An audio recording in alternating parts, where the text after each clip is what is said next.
And I'm always confused how to answer. Former President Olusegun Obasanjo is renowned for his strong-worded letters to people in positions of authority, especially when things are not going the way he feels they should. While most of those letters were open letters to presidents, prime ministers, and military administrators, the majority of his letters are private. Understand the effect of letter writing. Thanks to Nigeria's investigative journalist, Mr. Musikilu Mojid, whose unquenching curiosity has culminated in the publication of the book The Letterman, which is being launched here. The 492-page book is a compilation of 25 letters from the former president covering different issues, including some classified military information during the Nigeria Civil War, Nigeria's foreign relations, and his personal affairs.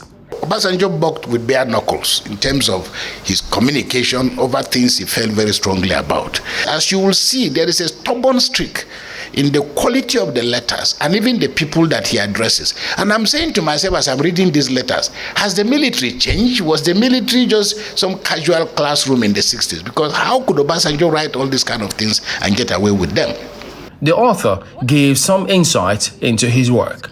I spent 3 days. He allowed me, but they said you can't take anything away from the library, you can't photocopy anything from the library because the library was not open.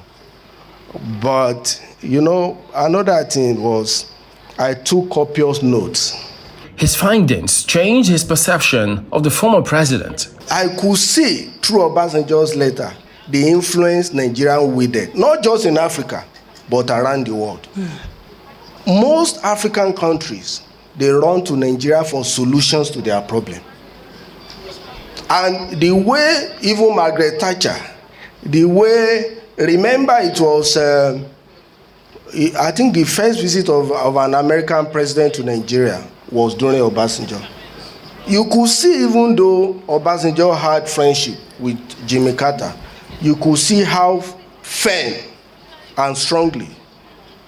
Look, if Jimmy Carter says a thing he doesn't agree with, that is not in tandem with what Nigeria believes, Obasanjo will stand up to Jimmy Carter. So one thing that I learned is that Nigeria has lost its place as a strong nation. The occasion is one that also affords some former cabinet members and those who served in other capacities under former President Obasanjo to reminisce. It was an honor and a privilege to serve under you, sir. I dare say it here and now. The best cabinet that we ever had in this country was the cabinet that you formed in 2003 up until 2007. For the man that is under the spotlight, some of the letters in this book brought a feeling of nostalgia and a bit of disappointment about Nigeria's position in the Committee of Nations. Like Musikilu said, that I have forgotten. And he dug them up. He presented them. And when I read some of the letters, I marveled. But when Nigeria became independence, it was a giant in the sun. That was the expectation of the world about Nigeria. Have we lived up to it?